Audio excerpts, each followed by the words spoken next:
The air inside the courtroom felt heavier than stone, carrying the kind of silence that makes people forget to breathe. Rasheeda walked in first, a red folder clutched in her hand, her stride steady, her chin tilted high like a woman who already knew the outcome. Her legal team moved around her like armor, sleek suits and sharp eyes, each one trained to protect her brand, her money, and her name. Whispers floated across the wooden benches, like invisible fingers pointing at her, but she didn't flinch, she didn't blink. This was the day she planned to sever the last chain tying her to Kirk Frost, and she wasn't going to let a single soul see fear on her face. Kirk, however, looked like he had been dragged in against his will. His suit was pressed, but the man wearing it looked broken. His eyes sagged, his jaw clenched, his entire frame carried the weight of sleepless nights. He tried to sit tall, tried to act unbothered, but the sweat creeping behind his ears betrayed him. For weeks, the whispers had followed him like shadows, accounts he hadn't declared, money that didn't add up, loyalty that didn't exist. The blogs had already written him guilty, and this courtroom was about to make it permanent. But just when it seemed like things were going to unfold quietly, the rhythm of heels slicing through the hallway stole every ounce of attention. Jasmine Washington appeared like smoke, sudden, uninvited, impossible to ignore.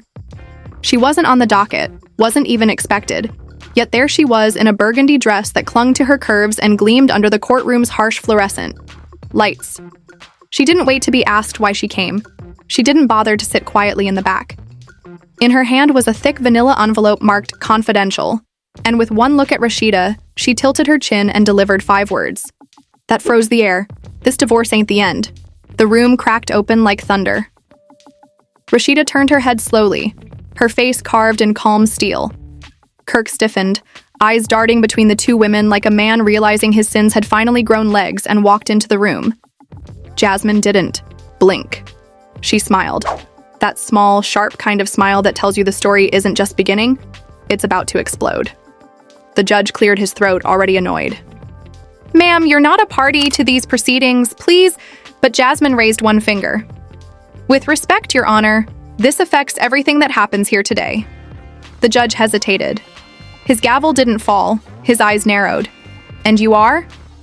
"Jasmine Washington," she replied coolly, her voice sliding across the room like a blade. "The mother of one of Kirk Frost's children, and I have documents that prove this divorce isn't what it looks like." The courtroom shifted violently, gasps, muffled curses, the clatter of a clerk's pen hitting the floor. Kirk jolted upright, voice cracking. "Jasmine, what are you doing?" "Something I should have done years ago," she shot back, never breaking her gaze from Rasheeda. The judge, rattled but curious, motioned her forward. "Approach the bench." Jasmine walked slowly, deliberately, each step echoing like gunfire. She handed the envelope to the judge, who slid the seal open with stiff fingers. One page, then another, and his expression shifted from neutral to sharp. His brow furrowed, his lips pressed tight. The silence in the room deepened into something unbearable. Finally, he lifted his eyes to Kirk. "Mr. Frost, would you like to explain these transactions?" Kirk's attorney, Victor Malone, scrambled through his notes, stammering. "Your Honor, I don't know what's in that envelope." But Jasmine cut him off, her tone as lethal as a verdict. "They're his signatures. Payments made for 2 years under a fake LLC, $4,500 a month, to another woman, not me. Another child, 3 years old. And he hid it from Rasheeda." A gasp ricocheted across the benches like an explosion. Rasheeda's face remained still, unreadable, but her chest rose in one long, steady inhale. She didn't blink. She didn't cry. Her power was in that silence, the kind of silence that makes men sweat more than screams ever could. Her lawyer, Tasha Duval, leaned in and whispered, "We need a recess. Now." The judge nodded, visibly shaken. "Granted, 5 minutes." The courtroom erupted. Reporters bolted for the doors, phones in hand. Producers from VH1, lurking in the back like vultures, practically ran into the hallway to brief their crews. By the time Jasmine stepped outside, cameras were already flashing like lightning. "Jasmine, did you just accuse Kirk Frost of hiding another child?" one reporter shouted. "Is this for Rasheeda or against her?" another pressed. "Is this baby tied to the Frost brand?" Jasmine stopped at the top of the courthouse steps, turned to face the cameras and let the truth roll off her tongue. "I'm not here for clout. I'm here for truth. Rasheeda deserves to know who she really married." She turned and walked, away, heels clacking, as if she had just dropped a bomb. Because she had. Inside a private conference room, Rasheeda finally exhaled. Not in defeat, not in fear, in confirmation. "I knew it," she whispered. Tasha nodded grimly. "We tracked that LLC for months. We just didn't have proof about the child." "Well, now we do," Rasheeda replied, her voice cold steel. "And now we go for the jugular." Meanwhile, down the hall, Kirk was unraveling. He slammed his fist against the table, his face a storm. "She's lying. Jasmine's always had it out for me." But Victor, his attorney, shook his head. "They have statements, bank records, LLC transfers. If the child is confirmed, that means child support, concealment of assets, fraud. This could destroy your entire settlement." Kirk raked his hands through his hair, pacing like a trapped animal. "I thought I had this handled. I paid everyone." "Clearly," Victor cut in, his voice sharp. "Someone didn't stay bought." When court resumed, the tension was volcanic. The judge's face was stone, but the shift in power was clear. Tasha stood tall, her voice sharp as glass. "Your Honor, given the new evidence, we request an emergency hearing to modify the divorce terms, including a freeze on all shared property, and a full forensic audit of Frost Enterprises over the past 3 years." Victor shot up, voice booming. "Objection! This material was entered without notice." The judge raised a hand, silencing him. "Mr. Malone, your client has already failed to disclose assets once. Now we have evidence suggesting a second. Account and possible paternity concealment. Your objection is overruled." The gavel hit wood. Boom. Rasheeda leaned back in her chair, crossed her legs, and gave Kirk a look that could cut through bone. It wasn't anger. It wasn't fear. It was a promise. "Try me again." But the drama wasn't finished. The judge adjusted his glasses. "Is Miss Washington still present?" "Yes, Your Honor," Tasha answered quickly. "We'd like to call her to the stand." Victor nearly exploded. "This is absurd. She's not a party to this divorce." "She is central to the financial deception," Tasha snapped, "and we have reason to believe she knows more." The judge nodded. "Let's hear it. Hear it." And with that, Jasmine Washington rose. The sound of her heels echoed once more as she walked to the witness stand. She moved like a woman who had carried secrets for too long and finally decided to weaponize them. She placed her hand on the Bible, swore her oath, and sat down, eyes forward, unshaken. "Miss Washington," Tasha began, her voice smooth, deliberate. "You testified that Mr. Frost made payments under an LLC. Was he aware those payments were traceable?" Jasmine's lips curved into the faintest smile. "He thought I'd never talk." "And why now?" Her gaze flicked to Rasheeda, then back to the judge. "Because I saw what he did to her, and I realized I was next." The room fell silent. Even the court reporter stopped typing. "You also mentioned a child," Tasha pressed. "Is this child fathered by Mr. Frost?" "Yes," Jasmine replied without hesitation, "and he's known since day one." The gasps rolled through the room like waves. "Do you have proof?" She nodded and pulled out her phone. "I have voice notes. Him admitting it." The room nearly collapsed under the weight of it. Even the judge's hand trembled as he raised it to silence the noise. Victor objected furiously, but the damage was done. The truth was out. And Rasheeda? She sat perfectly still, her hand gripping the edge of the table like iron. She wasn't breaking. She wasn't bending. She was calculating. Because in that moment, with the whole courtroom gasping and the internet already buzzing from a leaked clip of the recording, she knew exactly what was happening. This wasn't the end. This was the beginning of Kirk Frost's public collapse, and she was going to be the one to bury what was left. The hallway of the courthouse erupted, the second recess was called, a storm disguised as a crowd. Paparazzi fought for space with bloggers holding shaky iPhones, while VH1 producers whispered into headsets like soldiers at war. Jasmine was the first to step out, her cousin filming her live on Instagram, And in that instant, the world outside the courtroom caught fire. Reporters shouted over one another, cameras clicked like machine guns, but she didn't break stride. She stopped halfway down the stairs, turned just enough for the cameras to capture her face, and said the one line that would carry across every gossip site before sundown. "I'm not here for fame. I'm here for truth. Rasheeda deserves to know who she really married."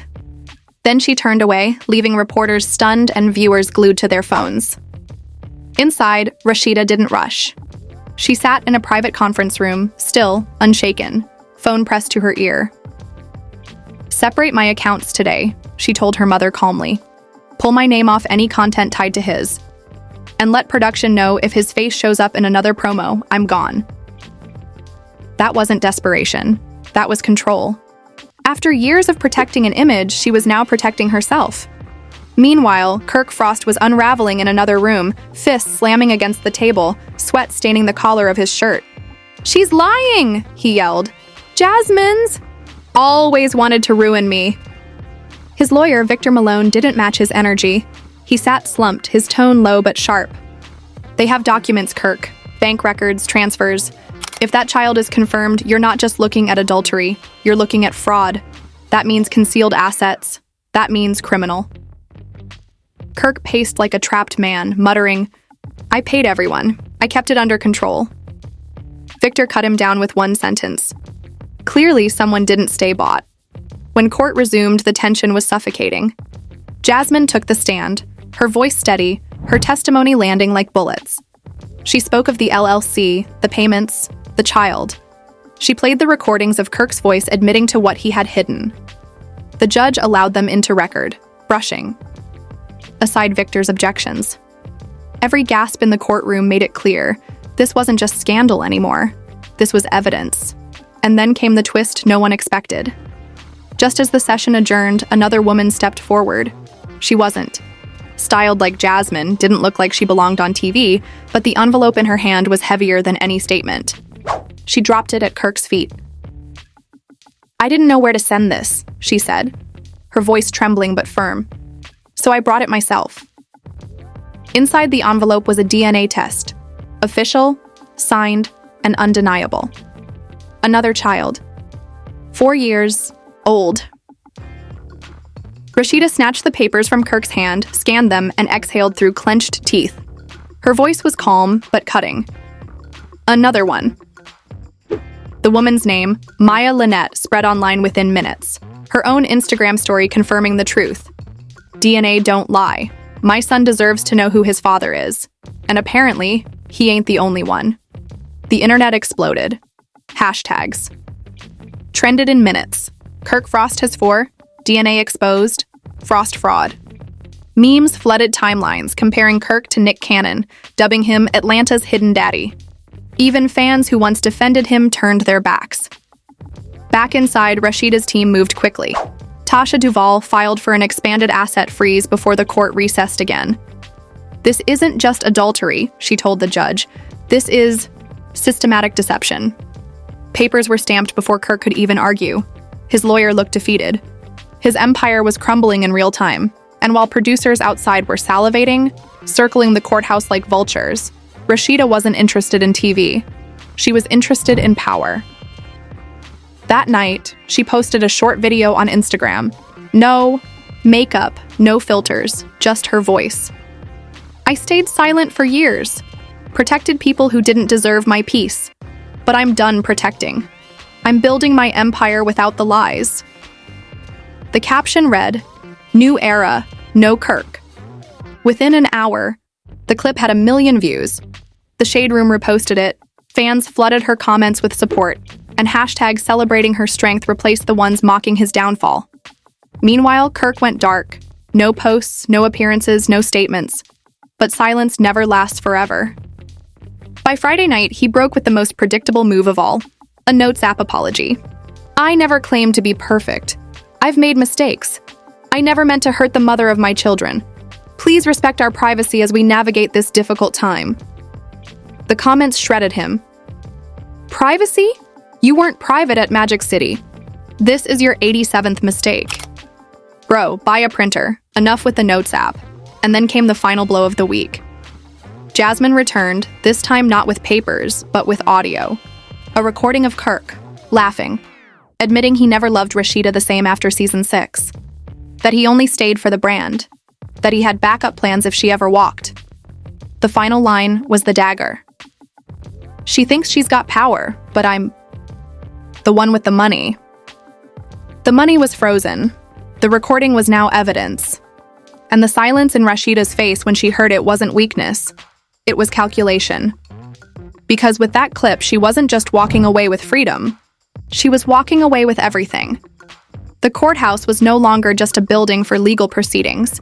It had turned into a stage, and the finale was about to play out like a season-ending cliffhanger. Outside, fans crowded the steps, holding phones high, live streaming for the world. Inside, every lawyer, every clerk, every reporter knew they weren't just witnessing a divorce. They were witnessing a collapse. Kirk Frost walked in first this time, but his usual swagger was gone. His face was hollow, his eyes bloodshot, his steps heavy. He looked like a man begging the floor to swallow him whole. Minutes later, Rasheeda entered. She wasn't dressed for mourning. She was dressed for coronation. A fitted white suit hugged her frame, not bridal white, but victory white. She walked slowly, deliberately, each step a declaration. Behind her, her mother, Tasha Duval, and her business partner carried folders stacked with evidence that had already dragged Kirk to the edge of ruin. Rasheeda didn't look left, didn't look right. She looked straight ahead, unflinching, like a queen walking toward her throne. The judge cleared his throat and began. After reviewing the evidence, testimony, and financial records presented, the courtroom went silent. Reporters held their pens like swords. Bloggers leaned forward in their seats. The words that followed cut through the air like lightning. This court grants the petitioner, Rasheeda Buckner Frost, full dissolution of the marriage and sole ownership of Pressed Inkert, all retail assets, and the Atlanta boutique. Mr. Frost is hereby ordered to pay retroactive spousal support and all legal fees tied to the concealment of marital assets. The room gasped. Kirk's head dropped, his eyes glistening red, but the judge wasn't done.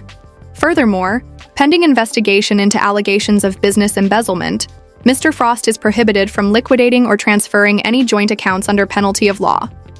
The gavel hit the bench. Boom. It was over. Rasheeda had won. But the real moment came when the judge turned to her and asked, "Would you like to make a final statement for the record, Ms. Buckner Frost?" She rose slowly, turned to face Kirk, and spoke with calm fire. "I believed in you. I built with you. I forgave more than any woman should. But I will not be another woman who sacrifices herself in silence. This isn't revenge. This is restoration." She turned to the judge and nodded. That's all. No tears, no screaming. Just power. Outside, the press swarmed, shouting questions. "Do you have a message for Kirk?" someone yelled. Rasheeda stopped on the courthouse steps, smiled faintly, and delivered the line that went viral within minutes. "Yeah, thank you for showing me what I deserved all along." Then she walked away, cameras flashing behind her, leaving Kirk frozen on the steps, his hands shaking, his legacy shredded.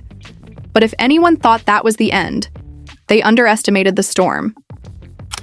That very evening, Rasheeda dropped an ad she had, waiting in the chamber, black screen, white text. She lost a marriage. Cut to Rasheeda strutting through her boutique like a runway, new logo gleaming behind her. But gained a new empire. The caption read, "Pressed, built by pain, powered by purpose." The internet erupted. Fans called it her lemonade moment. Memes declared, "Beyoncé had lemonade, Rasheeda got receipts." Meanwhile, Kirk couldn't stay silent. The next night, he went live on Instagram. Hoodie up, face shadowed, voice low. "I messed up. I lost the only woman who really had my back. I can't fix it, but I won't deny it." 2 minutes.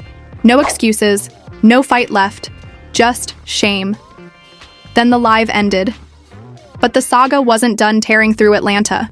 Carly Red, never one to stay quiet when the spotlight was hot, went live herself. No glam, no filter, just her, sitting in a dark room with swollen eyes. You ever keep a secret so long it starts to rot you from the inside out?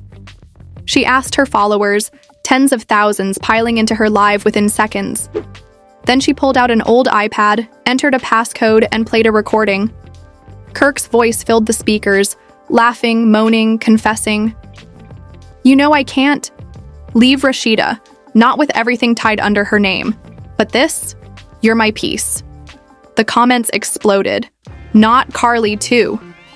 This man collecting women like tax write-offs. And then she dropped the bombshell. Screenshots of a $6,500 transfer from Frost Enterprises to AK Red Productions. Hush money disguised as consulting fees. That wasn't just betrayal. That was corporate theft. Embezzlement. The court now had another thread to pull, and Kirk's noose was tightening. Even VH1 couldn't believe their luck. Producers scrambled, sending urgent emails, calling every cast member, rewriting reunion schedules. Be available, they told everyone. The story just shifted again. Back in court, the audit reports began trickling in. Forged signatures, undeclared transfers, properties rented under other women's names. Kirk's empire wasn't just built on lies, it was collapsing under the proof of them. At one hearing, when confronted with documents showing he forged Rasheeda's signature on business papers, Kirk snapped. He stormed out of the courtroom, shouting at producers, shoving at a cameraman's rig. Security had to escort him out, while fans outside screamed, "Another one!" And Rasheeda? She didn't raise her voice once. She walked out of court that day, snapped a selfie with her team, and posted it with the caption, "You can lie for, years, but the truth always shows up in court. I don't need revenge. I have receipts." Jasmine liked the post within minutes. Then she commented, "And the truth looks good on you." That was the moment the internet realized this wasn't just a divorce. This was a takeover. Within weeks, Rasheeda moved fast. She shut down Frost Bistro. Yes, the restaurant Kirk had poured money into for years. "It was built under my name and credit," she explained in a live stream. "So I choose what happens to it, and I choose closure." But it wasn't just closure. She announced plans to reopen it as a new boutique space for her brand. Fans went wild, comments flooded in. Rename it the Divorce Diner. Serve heartbreak on a platter. Frost who? We supporting Rasheeda now. Even celebrities joined in. Toya Johnson reposted her livestream with the caption, "She playing chess, not checkers." The dominoes fell fast. Within 2 weeks, Rasheeda launched a new collection, divorce-themed, bold slogans like "No lies, no limits" printed across sleek designs. It sold out in hours. She announced a book deal, The Frost That Broke Me, and the real bombshell, a spin-off series on VH1. Not just her, but her unlikely allies, Jasmine and Carly. The press release lit the internet ablaze. 3 women, 1 messy man, a billion-dollar brand, no regrets. Working title, Pressed Reset. Fans lost their minds. This is better than Housewives. This is the revenge tour we needed. Hashtags. While Pressed Reset and Malwide Team Rasheeda trended for days. And Kirk? Rumors swirled that he was writing his own memoir. Working title, Frostbitten. But no one cared. His voice had been drowned out by the roar of the women he tried to silence. In the end, this wasn't just a divorce. It was a broadcast, a blueprint, a lesson. Rasheeda proved that when a woman finally puts herself first, no betrayal, no bank account, no man can stop her. She didn't just walk away. She rebuilt. She rebranded. She reset. And just like that, the Frost Empire crumbled while a new one rose from its ashes. One not built on lies, but on receipts, resilience, and revenge turned into profit.